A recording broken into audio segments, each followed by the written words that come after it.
ISSO. So you have probably already used it or are going to use it soon to request your initial I-20. Once you have arrived at UT Dallas, you're also going to use iCommet to request things like travel endorsements, maybe apply for CPT. Most requests that you're going to have with the ISSO. We're trying to transition from paper forms to pure digital, only using iCommet. We're not quite there yet, so there are still some paper forms that you can find on our website, but for the initial I-20 process, just go ahead and stick to iCommet. If for some reason you do not have iCommet access, you've already been admitted to UT Dallas, you already have your student ID, but you can't log into iCommet for some reason, it might be because you are not coded as an international student.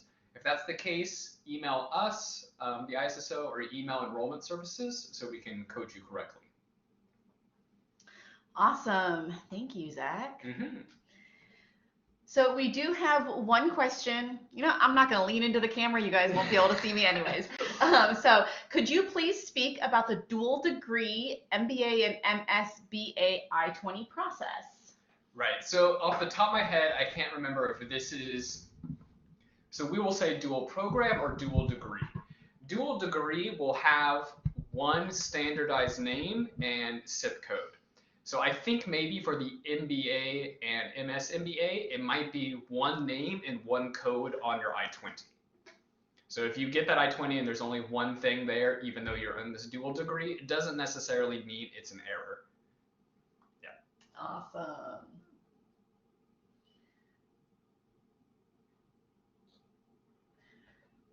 Oh, so yeah, this frequently asked questions. It's a little related. So kind of think of it this way. UT Dallas has their own names for their academic programs. We have business analytics, supply chain management, computer science, but other universities use different names, maybe for similar programs. So for that reason, the United States government has a list of standardized names that we use across all schools. So your major at UT Dallas might be business analytics, but that United States government standardized name would be, I think it's quantitative or business management and quantitative methods, some really long name like that. So the I-20 might show a different major name than maybe the course book shows. That's perfectly normal. You should be able to see, if you look on the course page for your program, the SIP standardized name. Yeah. That's always a question a lot of students get, so thank you, Zach. Well, while we're waiting for you to type your questions, let's talk a little bit more about tuition, everyone's favorite. Oh boy.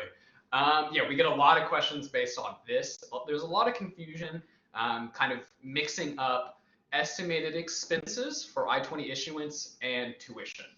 These are not necessarily the same thing, and more than likely, these figures are going to be very different. So that first one I talked about, the I-20 issuance. The United States government requires you to show proof that you can support yourself financially. So that's why we're asking you to show those liquid funds to issue you the I-20. The number that we give you, for example, I think graduate students, it might be like 49,211. That is based off of like an average across all academic programs. So it's more than likely not going to match what you're paying for tuition. So just because that number is printed on your I-20, it does not mean that when you arrive here in the fall and have to pay tuition, it's going to match that number. So, yeah. Yeah, tuition is one that a lot of students have questions about. And so we've posted some webinars in the past, if you look at our webinar page, about how do I pay my tuition and fees. And that's actually something that my team has done with the Bursar office. As a brief overview, tuition is not paid or not even assessed to you until you register for classes. So I always use the comparison. It's like going to Walmart or to another store. You have to decide what you're going to buy, take it to the cashier, and then they will tell you how much you owe. Tuition works very similarly. So classes are charged based on how many credit hours you're taking, what program you're in, what other extras are included in those classes. So maybe you're using a lab and you have to pay a lab fee. So that's why the university can't calculate that tuition until you register for your classes. I know that's really different for a lot of you because in some countries, in some universities, you're just in a program, you charge one fee, and that's what you pay. So don't worry if you don't know what your tuition and fees are right now.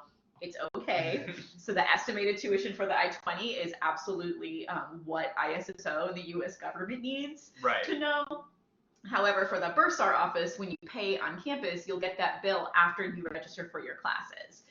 I know some of you are looking for kind of that more specific estimate. If you go to the bursar office website, so you can just search tuition or bursar office on the UT Dallas website. That's my cheat way of finding everything. They do have some tuition estimates, so you can get a sense of how much you might be paying in your tuition and fees. Just keep in mind that this can't be exact because you haven't registered yet. And to like go even further there, let's say you've already gotten your I-20 and the funds that you showed were like sponsor funds, or maybe you use your own bank account. Just because your I-20 says sponsor funds or self funds does not mean you have to pay your tuition with that exact source. It can be an alt source. Thank you, Zach. So we have a question, and it says, why is the duration written as 9 months? Shouldn't this be 1 year? Right, so a full academic year is just the required semesters. So the required semesters, unless it's your first or graduating semester, are going to be the long ones. So fall and spring, each of those semesters are 4.5 months, adding to a total of 9 months. So a full academic year, we're just going to say it's 9 months. Makes sense. I received a new passport after applying for I-20 and got my CVIS ID based on my old passport. The only difference is validity of passport. Will that affect my current CVIS ID or I-20? No, it shouldn't affect that. The only thing you might want to think about if your name formatting on your new passport is a little different, I would send a copy of that new passport to the ISSO so maybe we could correct your I-20 to update the new name formatting.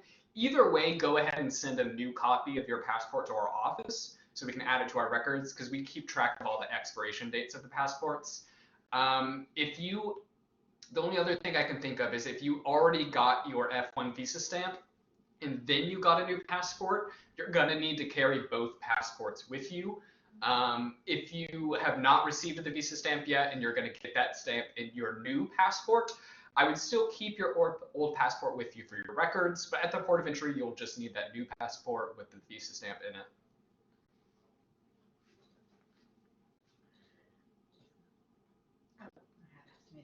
I forgot that I have this slide in here, guys. Oh, yeah. So we have a student who's asking how to pay fees as an international student. Is Forex valid or is it mandatory that it is account transfer? Great question. And so we go over that during orientation. Like I said, you're not going to have to pay your tuition and fees until after you register, which is after you take orientation. But just as an overview, so the bursar office, I mentioned this, is in charge of collecting your tuition and fees and charging you for those.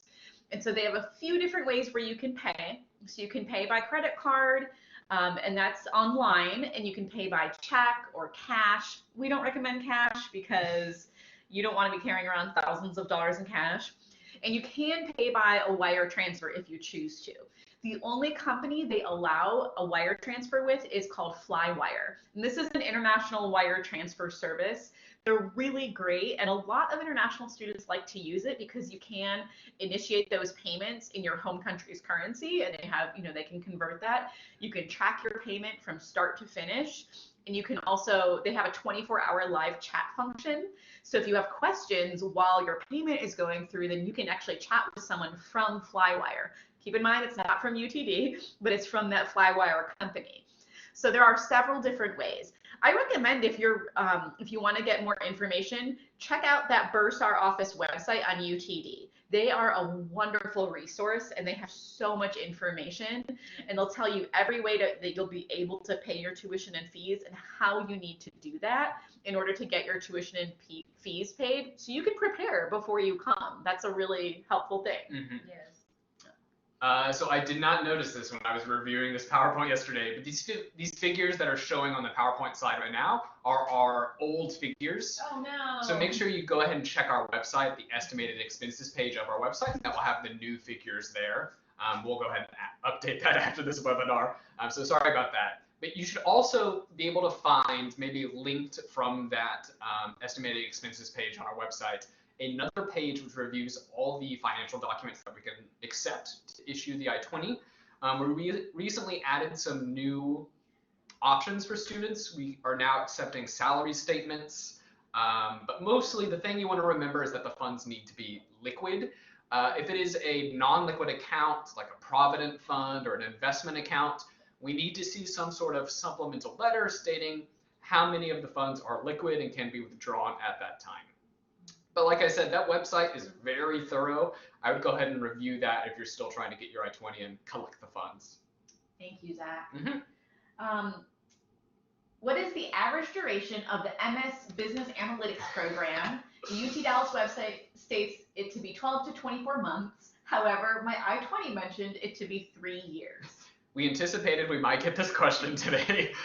So the estimate that you're going to see on like the website for your academic program is almost never going to match the program length that is on your I-20. The program length that is on your I-20, that program length is given to us by the provost office, and that length is based on an average. So the average student in that program takes this amount of time to complete it. That average is based off of international students and domestic students. Because domestic students tend to take longer than international students to finish a program, that number is typically higher. So for business analytics, for example, the master's program, I know that the I-20 program length should be 3 years. Let's say it does only take you a year or 2 years to finish the program. When you apply for a graduation or you apply for OPT, then we'll shorten your program end date at that time. Thank you, Zach. I received the Dean's Excellence Scholarship. Does that apply only to 9 credits per semester? If I plan on taking 4 subjects in the first semester, then does the scholarship apply to the 4th subject?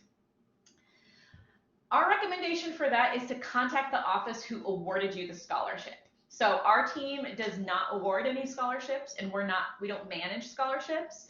However, you should be able to find contact information on the letter or the email that you got about your scholarship, and you can see exactly what that covers and what they expect you to do. When and how can I clear my holds, like transcripts? This is a question we always get. So yes, so holds prevent you from registering for classes. And you can view all of your holds in the Orion Student Center. So it seems like most of you have logged on. If you click on each one of those holds, there's a little link, and it'll tell you exactly who you need to contact to get that hold cleared. So transcripts, that's something you'll need to turn in to, the admissions office. So the admissions office might need maybe your bachelor's transcripts or maybe some other paperwork just to clear all of your admissions holds. You might see some other holds like your ISSO hold, which means you have to come to orientation, and you get to visit with Tamara and myself this August or July. But yes, so for most of those holds, you can contact those departments now, and you can ask what you need to do. Maybe you can send an affidavit or a notarized copy of your transcripts. I'm not 100% sure, but go ahead and send an email to that office, and they'll tell you if you can do that in your home country. Some of those holds you have to do here in the United States, such as attending international student orientation and taking your tuberculosis test. That is absolutely mandatory that it's done and reviewed in the United States. But yeah, some of those other holds that just need paperwork or maybe they need more information from you, you might be able to do, and you can get those out of the way before you come, so it's one less task for you to do when you get here. Questions are flying in. Yes. Let's see. The insurance fees of around $2,800 US is for 1 year or 2 year? Oh, I see. Health insurance. So health insurance, looks like that these estimated expenses are 1 year. Right, correct. So all of the expenses that you see, like I said, the ones on the side aren't necessarily the up-to-date ones on our website. Those are all based off of 1 academic year. And like I said, these are estimated expenses, right? They might not be necessarily how much you are going to pay. Yes. So the health insurance is automatically billed to you when you register for classes, and the health insurance company that UTD contracts with is the one who sets that price.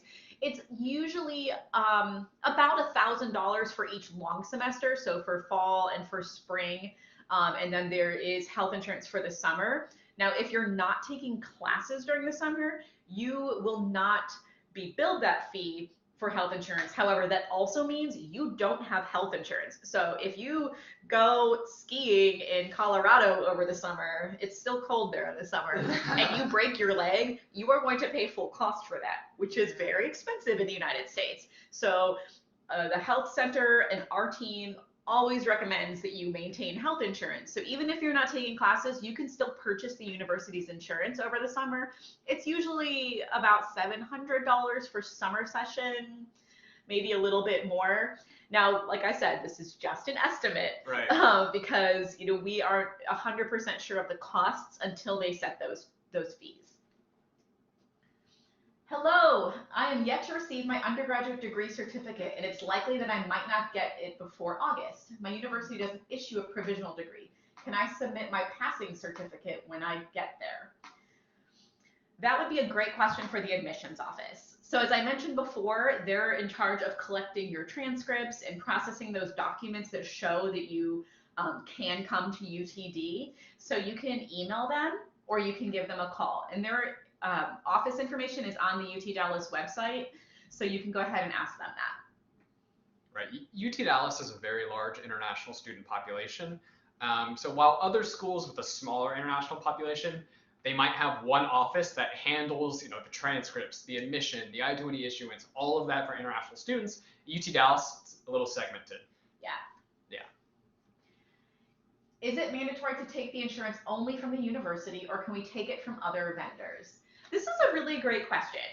So like I said, health insurance is automatically given to you when you register for classes, and you're automatically given that fee. But yes, you can take it from another vendor as long as it meets or exceeds the same coverage that you're getting from the UT Dallas insurance. So all that information is on the student health insurance website. You also, if you're taking another insurance, you need to submit a waiver. So this is basically a form that you complete, and you have to prove that your current insurance that you want to use meets or exceeds the expectations of the university insurance. Now, every semester that you're choosing that insurance, then you need to submit a new waiver. So you can't just submit it once and be like, cool, I'm done for 2 years. No, you got to do it every single semester. So there's certain requirements, and that's all on the Student Health Insurance website. We also have a Student Health Insurance coordinator here at UT Dallas, and she is very helpful. And so you can find the email address for that office, and she will happily answer any of your questions. The health insurance is included in our fees, or do we buy UTD health insurance separately? So like I just mentioned, you're automatically given that insurance when you register for classes. So it's billed to you. You don't have to sign up separately unless you want to do a different insurance that, like I just mentioned.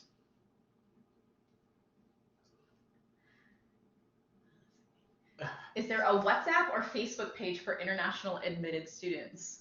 We do. So Tamara actually manages it. You want to talk about our Facebook page? Sure. Well, currently we are not on the WhatsApp medium right now, but we are on Facebook, and so you can connect with us there.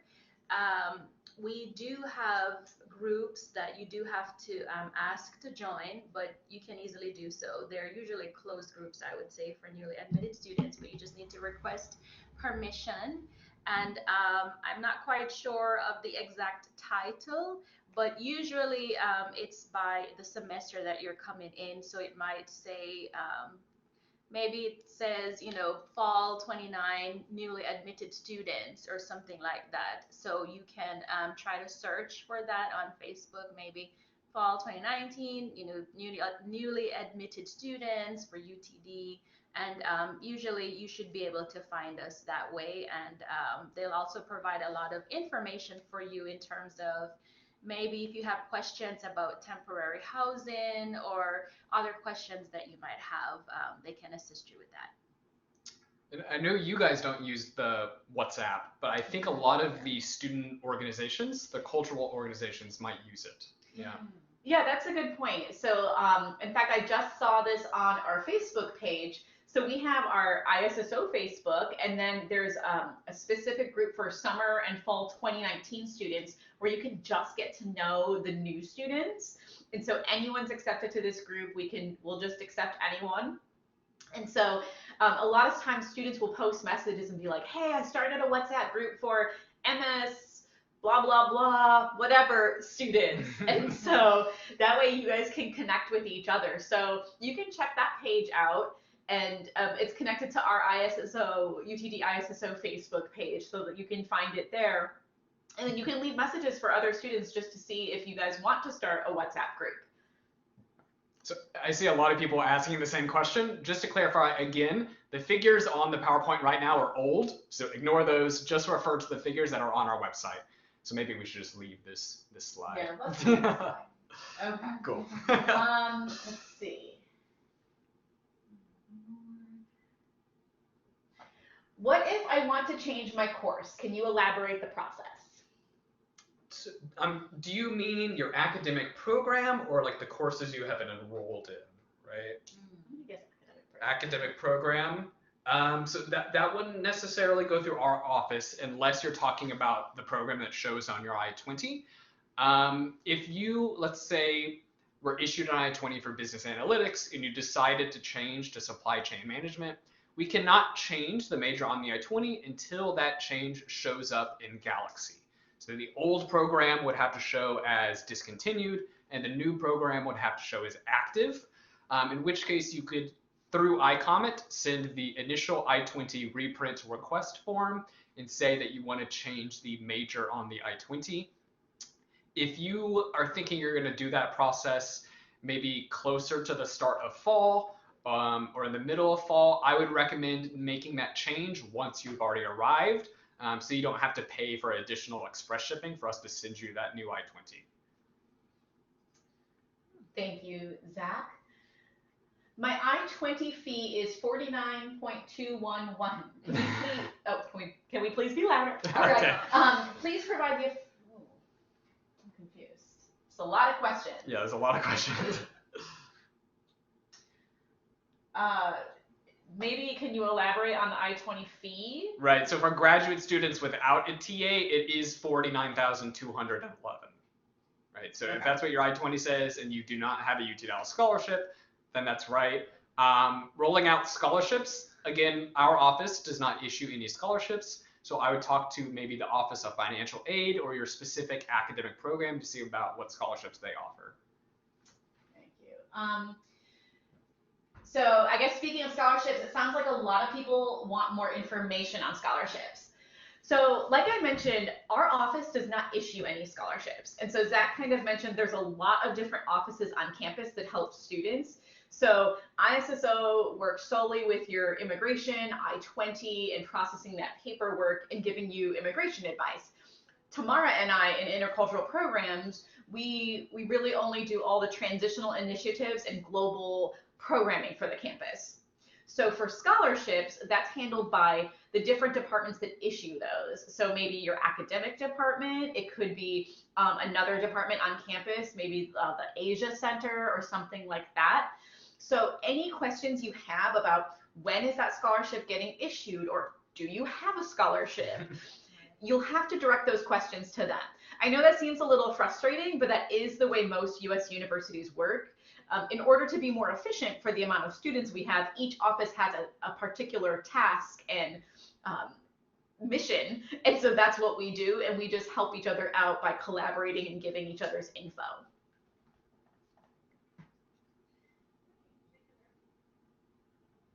Oh, thank you. I'll say hello to Mario. Yes. Oh, we love Mario. He's wonderful. Okay. I believe I have to pay the tuition after orientation. Do we pay the tuition fee semester-wise or for 9 months together at once?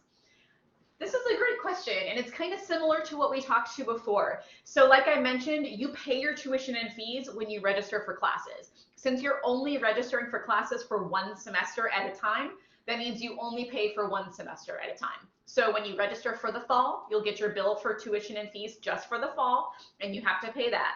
And then later on the semester, when you register for your spring classes, you'll get your bill for that, and you can pay your tuition and fees for spring, and so on throughout your schooling. Right. Okay. Let's see. Is the tuberculosis screening the only medical requirement, or is meningitis required too for students below 22 years? If required, can I get it done from my home country? Okay. So if you are under 22 when you enter the university, yes, you have to get the meningitis vaccine. So if you're 24 now and you're coming to UTD, no, you don't have to get the meningitis vaccine, even if you've never gotten it. It's okay. The meningitis, yes, you can do that in your home country as long as you make sure you bring that paperwork. If you go to the health center's website, it will have some information about that. Meningitis, though, is actually, that's vaccine and that hold is actually controlled by the registrar's office, because you can't register for classes if you don't have it. And so you'll have to turn in any paperwork showing that you have that vaccine to them. Keep in mind, this is only if you're under the age of 22 when you're enrolling at UTD. So I know a lot of you are graduate students, so it might not apply. The tuberculosis test is required for any student born outside of the United States. So even if you're an American and you're born in France because maybe your parents were on vacation, okay, it definitely has happened, you would still need to take the tuberculosis test. Now, that can only be done in the United States. So in the United States, it has to be done, it has to be administered and interpreted in the United States. For both of these, the meningitis vaccine and the tuberculosis test, we offer those on campus at the health center. So you can get the meningitis vaccine at the health center, and you can also get the tuberculosis test done here on campus. When you register for fall orientation, so if you've registered, you'll see that you can register for the TB test. We suggest that because you'll be able to do that within 2 days of your orientation. We did this on purpose with the health center to make it so simple for you. They do one big clinic, you walk in, you get your test, you get your hold removed by the end of the day that day, and if there is showing positive, they'll put it back on. But if it's not, then great, your hold's removed. So you'll have to get the TB test done here in the United States. You can get it done off campus. It's a lot easier and a lot quicker to do it on campus just because of that hold issue. It gets removed pretty much right away.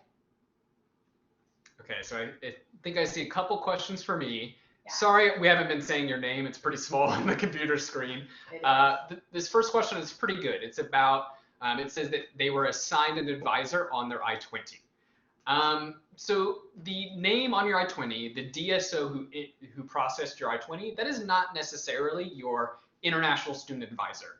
How we do things at the ISSO, let's say, for example, let's say today's Wednesday. So today is my processing day. So let's say I was assigned your request to do an initial I-20. My name would be the name on your I-20. It doesn't necessarily mean that I am your international student advisor. We do not assign students for one advisor. We are all aware of your circumstances. We have access to your records. We're all able to help you out. When you come in for advising, it's really the advisor that's working that day and doing advising. I don't think there's necessarily a requirement for you to meet with the advisor or the DSO that's on your I-20 when you arrive. When you attend International Student Orientation, someone from our team will stop by and give a short talk about maintaining F1 status. So that might answer a few of the questions that you have. If you are wanting to talk about maybe your roadmap, your plan for your status, maybe OPT, CPT, things after that, then sure, I definitely recommend that you could come to our office during advising times and speak with an advisor and maybe discuss that plan. All of this thing I've just talked about is just on the International Student Services Office side. For the academic side, you might be assigned an academic advisor. Yeah. Thank you. All right. Let's see. I got the Dean's Excellence Scholarship after I received my I-20. Do I have to request a new I-20 that will reflect the reduced tuition, or can I take my current one to my interview for my visa? Great question. So it's really up to you. If you show the I-20 you have now without the scholarship, then in the interview, you need to show proof of funds that meet the amount on the I-20.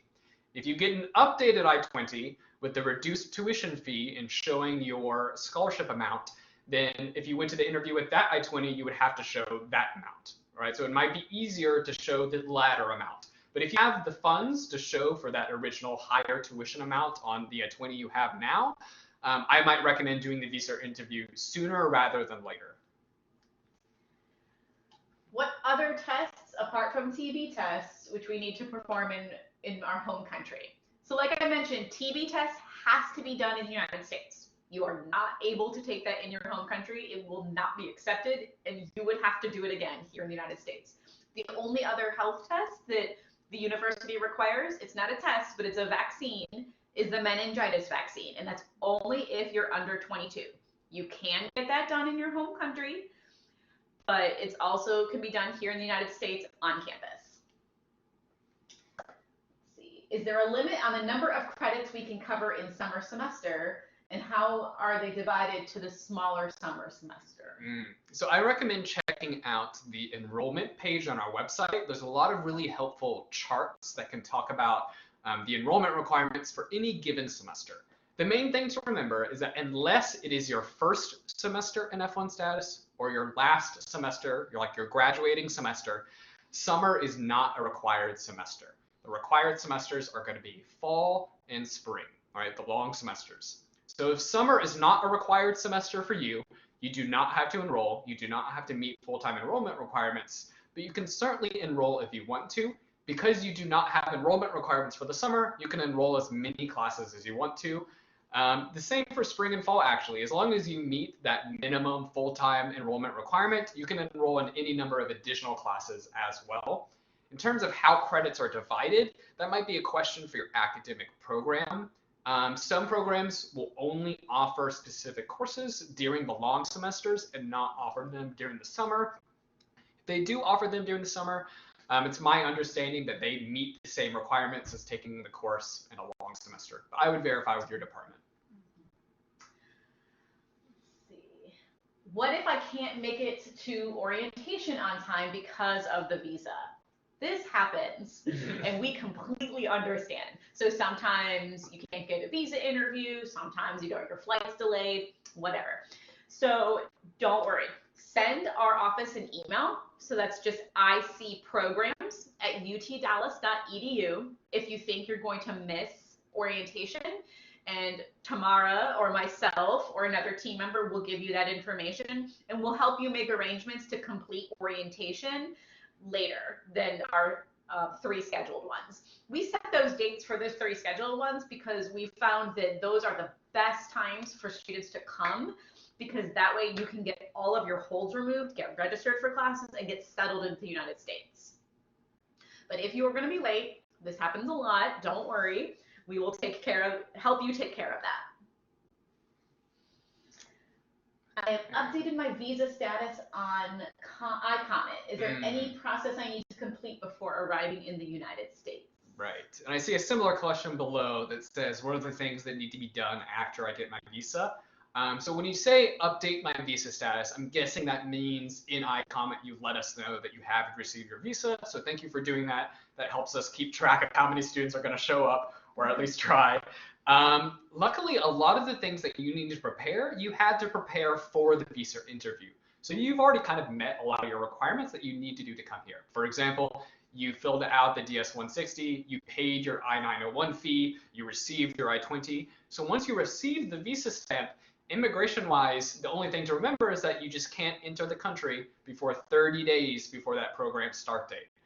Otherwise, I would just check the new student checklist on the International Center's website to make sure that you've completed everything there. But like I said, if you've received your visa stamp, you've made sure your I-20 is correct and up to date, immigration-wise, you should be all set as long as you arrive within that 30-day window. Can we register for classes after International Student Orientation, or have to attend JSOM on the 15th of August, JSOM orientation, and then register for classes? So you can register for classes once all of your holds are removed from your account. So on the second day of orientation, if you've attended orientation and done your pre-arrival modules, we'll remove that hold for you by 5 p.m. As long as all of your other holds are gone, then you can register for classes. Now, some academic departments do have academic orientation, like JSOM, computer science sometimes has that. Now, this is up to the department whether or not they're removing any holds. So you can ask them, you can send them an email to see, well, does this impact my ability to register? What hold is this? And then they will let you know, when they'll remove an advising hold. So most students have a cannot register online hold on their account, and that's for every new student on campus, so even American students, not just international students. And it just means you need to meet with an advisor. That might be what your academic department orientation is. So each department works a little bit differently, and so you can just send them an email and ask. Right. Do I need to submit hard copies of immigration documents, or do I have to upload them in iComment? So definitely upload them in iComment. If you go to iComment under current students, there should be a form called immigration document verification. We're going to cover this at your international orientation, but that is a DHS reporting requirement once you arrive. For those that don't know, you need to give us copies of your new F1 visa, a copy of your signed I-20, and a copy of your I-94. That is a kind of like a record of your travel record once you arrive in the United States. You upload all three of those documents through iComment. Once you send that, we'll make a note of it. If you do not send it, we do have to put a hold on your record. So for the next semester, you will not be able to register for classes until you send those. So definitely as soon as you arrive and you have all three of those documents, I would log into iComment and submit them. Who will be the best point of contact once I arrive at the university on day one? You are not required to contact anyone from the university when you arrive. And so students arrive at different times. So as long as you're taking care of everything you need to complete, that's the most important. So when you come, you need to come, of course, before your chosen international student orientation date, so you can take care of that. You also, if there's any other holds on your account, you'll need to take care of that. So this is really up to you. So, but there's not one person that you need to call and say, hey, I'm here. International student orientation is what that check-in is for us. And I guess that can lead me to my next slide. We could talk a little bit about this. So how do I get to UTD? So we conveniently have a travel guide. So I put the link on here. Like Zach mentioned, you can't come more than 30 days before the start date on your I-20, so the first day of classes, correct? Correct.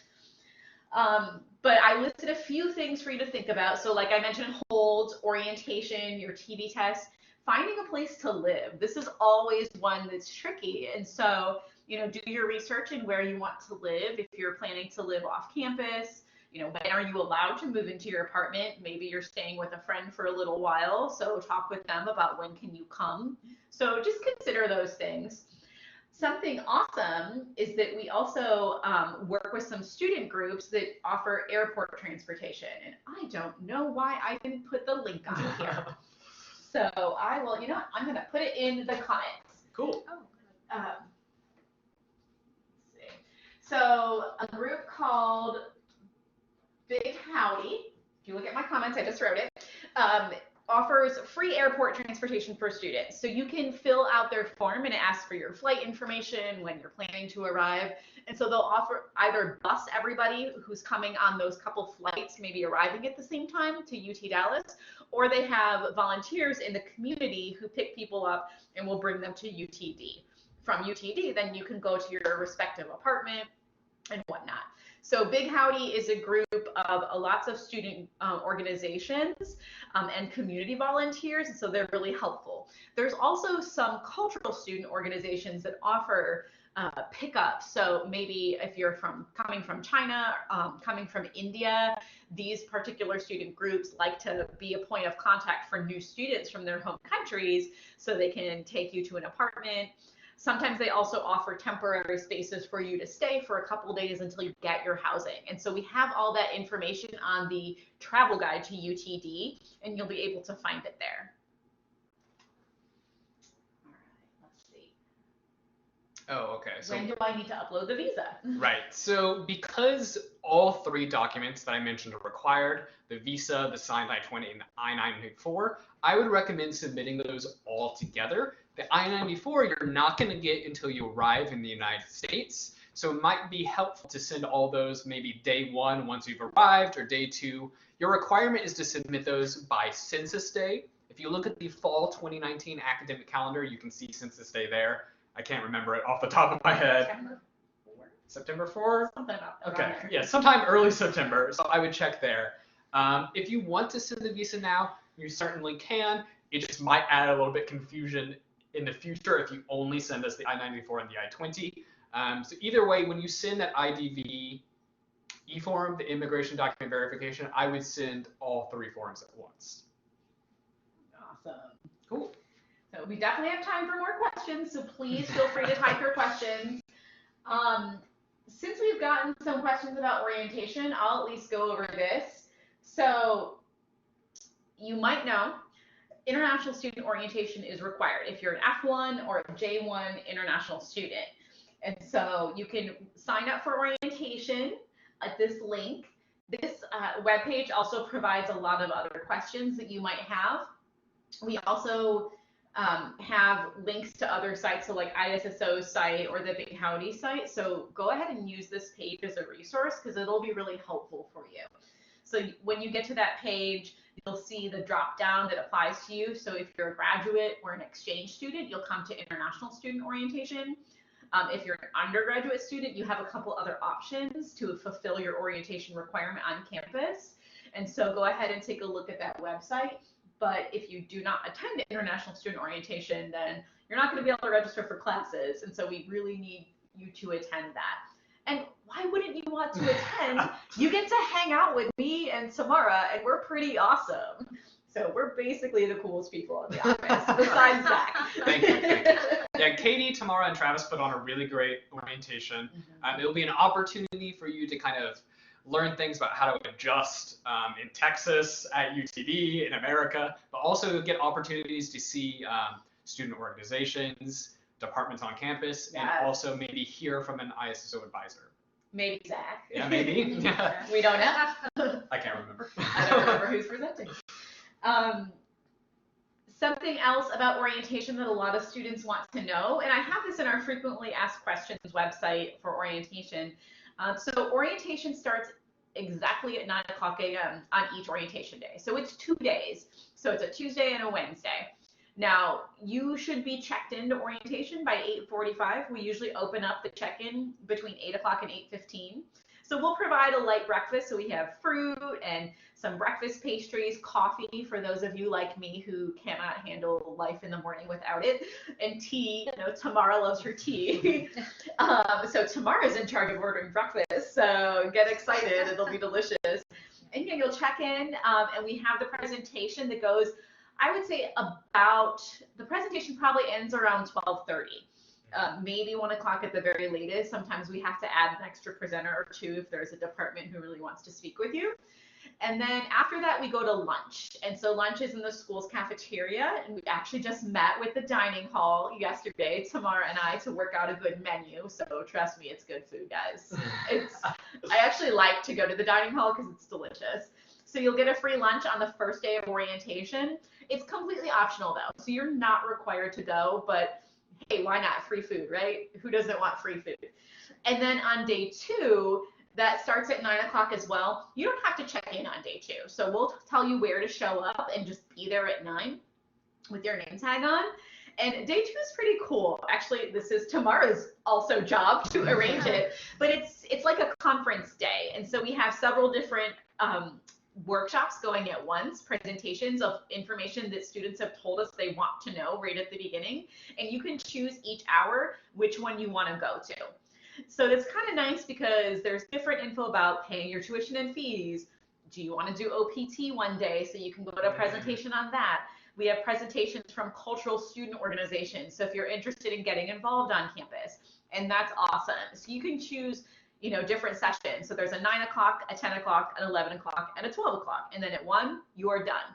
We don't feed you on day 2. So just be aware of that. And you might need to grab some breakfast at McDonald's or something like that before you come and eat, you know, some lunch on campus somewhere afterwards. So you definitely get a little bit of breakfast and a lunch option on day 1, but we don't feed you on day 2.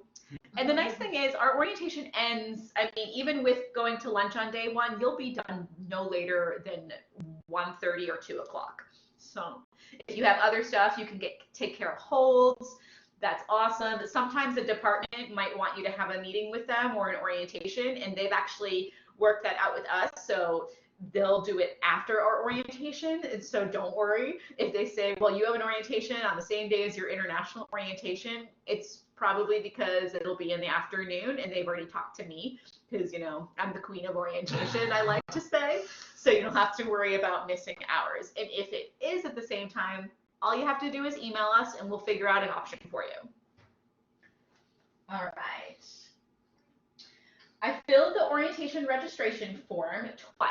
The first one had an error. So is the latest form considered, or do I have to contact someone? We accept your latest orientation form.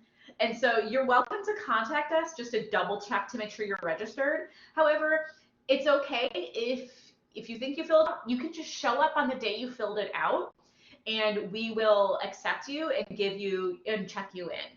Now, we will send you an actual confirmation email about 3 weeks prior to your chosen date, as long as you've actually filled out the form 3 weeks prior, and then we'll do it maybe 1 week before and the day before, and that'll have all the details. So similar to what I just told you, the time you need to arrive, what you should be bringing, where you need to go. We'll give you a parking pass for the day, and then we'll also take care or give you other details.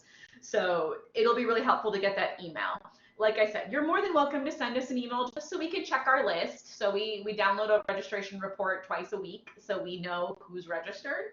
But you will accept your latest. You're only charged once for international student orientation. So filling out the form does not mean you're charged. We only charge you if you show up and you stay. So if you show up, you eat our food, you take our services, and you stay for the day, then you're on our list that we'll send to get that fee charged. But don't worry, we're not going to charge you if you fill out the form 10 times because that's not fair to you.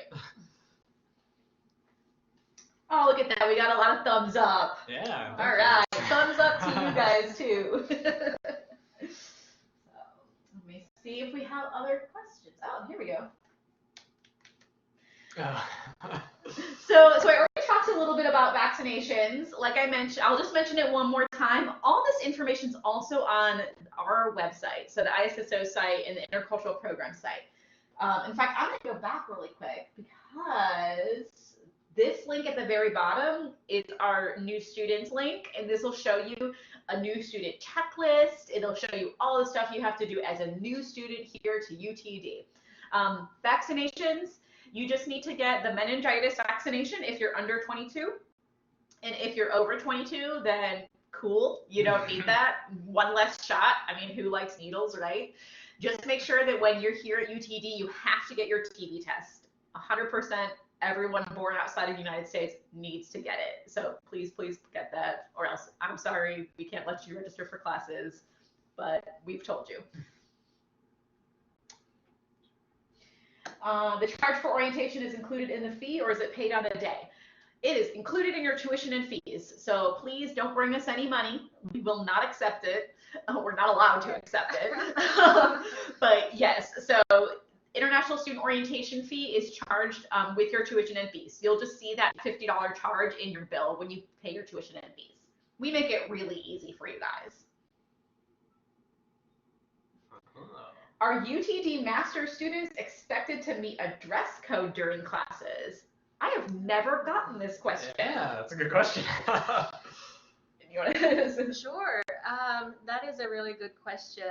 So UTD master students or undergraduate students, they're not required to meet any particular dress code. I would say in the United States, whether you are dressing for the classroom or meeting with a professor or being about on campus. There's no formal dress code.